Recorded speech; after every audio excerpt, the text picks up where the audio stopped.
Você já foi apontado por alguém por estar fazendo a coisa certa? Já se questionou por isso? Hoje eu recebo a cantora Josiele Oliveira, que veio contar um pouco da sua história aqui no programa Noite e Companhia. Josiele, boa noite, bem-vinda. Boa noite, um prazer estar aqui com o senhor, tá, pastor É bom Vanderlei? te receber também, viu? É uma alegria estar aqui para conversarmos, né, sobre o que o senhor tem feito nas nossas vidas. É verdade. É tão interessante que, vendo aqui um resumo da sua história, normalmente passam por aqui alguns testemunhos assim, que eu diria bombásticos, né? Pessoas que foram ao fundo do inferno mesmo, e a mão de Deus foi lá e a arrancou de lá. Mas é tão interessante que tem assim histórias também tão diferentes, né? Assim como a sua, eu digo diferentes, comparadas Sim. a essas histórias, né? De pessoas que, de certa forma, pela bondade de Deus, foram poupadas de viver situações, às vezes, tão difíceis, tão constrangedoras até, não é mesmo? Principalmente considerando os dias em que vivemos, que são dias muito difíceis, principalmente para a juventude. Você ainda é uma jovem e imagino que quando ainda mais jovem, enfrentou também os mesmos dilemas. Aliás, no resumo, na abertura do programa, eu falei sobre um conflito que você viveu. Isso. E eu creio que, não querendo aqui antecipar as coisas, esse conflito, imagino eu, é um conflito vivido por muitos da sua geração, que também em algum momento, de repente, pararam e disseram: e aí, Deus? Qual é, de fato, a do Senhor para mim? Vamos conhecer a sua história. Bom, pastor Vanderlei, eu comecei a cantar desde que eu me entendo por gente, né? Tive o privilégio de nascer num lar cristão, meu pai e minha mãe tinham todo aquele cuidado de me levar para a igreja e ensinar as coisas de Deus. E a forma como eu fui criada foi muito interessante, porque eu sou de Ouro Branco, e em Ouro Branco tem uma serra. E meu pai subia com a gente para lá, e lá no meio da natureza a gente ia aprendendo: olha, isso aí foi Deus que fez, olha que coisa linda, Deus tem o melhor para vocês. Isso tudo foi gerando no nosso coração assim, uma alegria em conhecer a palavra de Deus, em conhecer melhor o Senhor Jesus, a sua graça infinita. E comecei já no ministério de louvor muito pequena na igreja. Primeira promessa que eu recebi com relação ao ministério de louvor, eu tinha 7 anos. Foi através de uma missionária que foi à minha casa e falou que nós éramos separados para o louvor do Senhor. E desde então eu venho sonhando os sonhos de Deus, correndo atrás e trabalhando em prol da obra do Senhor. Trabalhei com as crianças, com os jovens, participei do grupo de adolescentes. Hoje a gente trabalha com os jovens na nossa igreja. E teve um momento no meu ministério que eu perguntei para o Senhor. Eu vi aquelas pessoas com aqueles testemunhos maravilhosos, né? Nossa, pessoas que foram até o fundo. Em termos, isso, né? Porque no primeiro momento, né? Terríveis, né? Isso, aqueles testemunhos impactantes. Eu perguntei para o Senhor: pai, quando eu for nas igrejas louvar o teu nome, o que é que eu vou falar? O que é que eu vou dizer para as pessoas? O que é que Deus fez na minha vida? E eu perguntei isso para o Senhor com muita sinceridade. E o Espírito Santo ministrou ao meu coração. E ele disse assim: conte a eles que você sobreviveu. Conte principalmente aos jovens que você sobreviveu. Sobreviveu a essa geração. E eu perguntei: Espírito Santo, como assim sobrevivi? Ele disse: olha, você sobreviveu a ter nascido e sido criada em um lar cristão, dentro da cultura evangélica, né? Dentro dessa identidade cultural muito forte, principalmente para mim, que sou da Assembleia de Deus.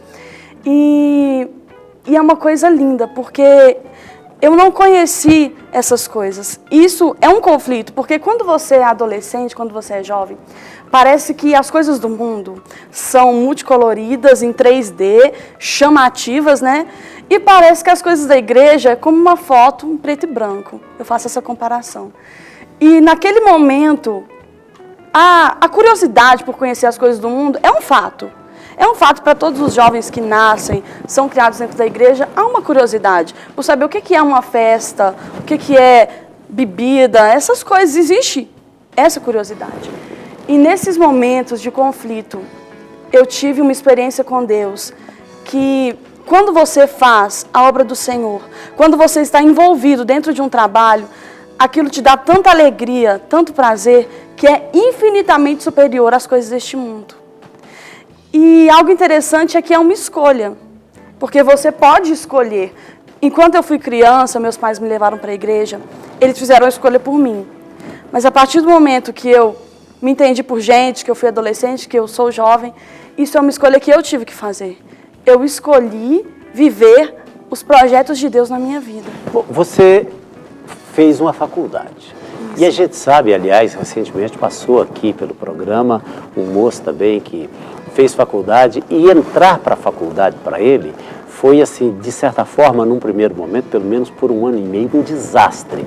Porque ele, não diferente de você também, foi criado num lar cristão evangélico e, de repente, com 17 anos, entra para a faculdade e começa a ter contato com um outro mundo, que é esse mundo que você, de repente, definiu, assim, de uma forma tão legal, que eu achei legal.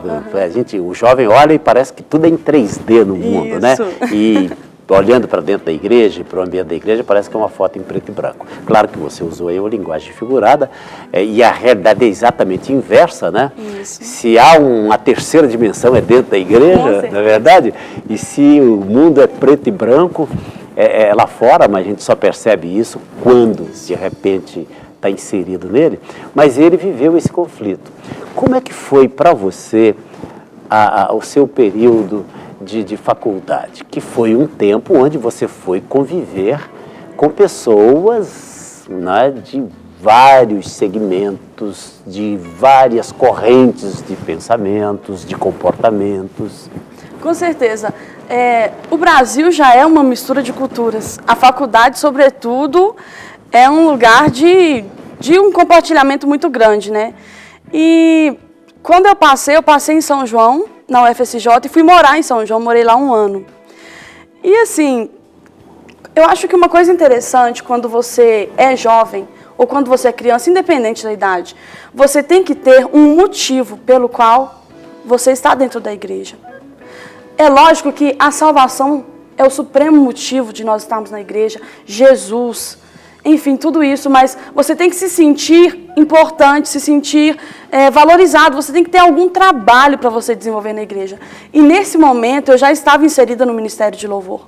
E com isso eu tive ali uma segurança muito grande, que era o compromisso que eu tinha. Eu tinha um compromisso com Deus. Então, nada daquelas coisas podia me tirar desse compromisso. Conheci muitas pessoas, eu morei, né, na cidade universitária, mas pelo fato de eu já ter esse compromisso com Deus no Ministério de Louvor, que era o qual eu desempenhava e desempenho até hoje, eu tive assim um privilégio de poder compartilhar as minhas experiências com aquelas pessoas, né? Porque talvez eles tinham aquele estereótipo do crente, né? Como aquela pessoa totalmente retrógrada, né? Que não sabia das coisas. E quando a gente está inserido dentro do meio acadêmico, a gente mostra que não, nós somos cristãos. E nós somos pessoas inteligentes, pessoas que estudam, pessoas que trabalham, que fazem de tudo quanto as pessoas normais fazem, né? Aliás, eu acho que a inteligência se mostra pelo fato até de ser cristão, com todo respeito àqueles que não o são. Isso. Não é verdade? E assim, as pessoas têm muita curiosidade de saber o que é ser cristão. E as pessoas me perguntavam, você é cristão? Como que é? E eu começava a falar, e nessa oportunidade eu tinha como, né, entrar com o Evangelho de Cristo. E essa interação para mim foi muito importante, porque eu conhecia outras coisas, mas ao mesmo tempo eu tinha esse compromisso de que lá eu era luz, lá eu era sal. Independente do lugar onde eu estivesse, eu tinha uma missão, que era ser, né, uma imitadora de Cristo. E quando nós temos assim um propósito de vida, é muito mais fácil de ir e vir em qualquer lugar, né? Independente se for um lugar muito, muito escuro, né? Ou se for um lugar bom, um lugar tranquilo. E isso aí pesou muito para mim, que era a função que eu já desempenhava dentro do Ministério de Louvor, o compromisso com Deus. Agora, eu dizia, antes de começar o programa, você é formada numa área que eu tenho também uma filha formada, que é a biologia. E ela, naturalmente, se apaixonou pela área de educação, tanto é que terminou um mestrado agora na área de educação. E com ela, a minha filha Dominique, a do meio, ela sempre foi muito questionadora. Assim, ela me puxou muito em muita coisa, sabe? Às vezes eu brinco dizendo que a Dominique é o Vanderlei de saia e o Vanderlei é a Dominique de terno, sabe? Porque assim, ela me puxou muito sobre certo aspecto.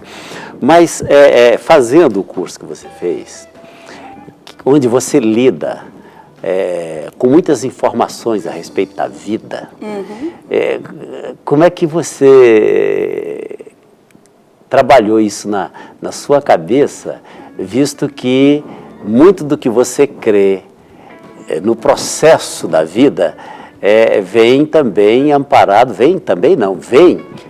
seguramente amparado pela fé. E, de certa forma, em algum momento, isso pode querer bater de frente também com as suas convicções. E aí, como lidar com isso? Olha, foi um conflito forte, porque biologia tem muita coisa assim, né, da natureza e tal, e tem muita coisa de evolução e tudo. E um livro que me ajudou muito quando eu estava fazendo a disciplina de evolução mesmo, e o professor era categórico, né, sobre as questões sobre Deus e a teoria da evolução como um todo. O livro se chama A Linguagem de Deus, de Francis Collins. Francis Collins, que foi o diretor do projeto Genoma Humano, né? Um cientista apresentando evidências de que Deus existe. O livro é fantástico. E a partir desse livro eu tive condições de debater que o nosso Deus é um ser extremamente inteligente. Toda a vida, né, tão assim, digamos, complexo que é entender o corpo humano, os seres mais simples têm processos metabólicos complexos, né? E isso é porque o nosso Deus, ele é extremamente grande em seu poder de criar, em seu poder de investir o que ele tinha de melhor na criação do ser humano. Nós somos dotados de uma tecnologia muito avançada, né? Nosso corpo, os processos, é tudo muito interessante. E o que me fez também, lendo a Bíblia, né, debatendo, conversando, foi crer que Deus realmente é tremendo. Criar um universo inteiro que é regido, né, por tantas leis físicas, químicas, biológicas, e ele tem interesse particular em cada um de nós. Isso é maravilhoso de pensar. Não, essa descoberta recente agora, que o mundo científico aplaudiu, né, depois de longos anos, que até deram um nome, que me fugiu aqui agora, como é que foi o nome dado? Mas a partícula de Deus. Sabe? Quando eu vi aquela matéria, eu vi, nem todos, naturalmente, que deram notícia usaram esse termo, a partícula de Deus. Mas eu fiquei imaginando, gente, a ciência chegou a uma conclusão, depois de anos de estudo, depois de investimento de bilhões e bilhões, depois de tantos neurônios queimados, né?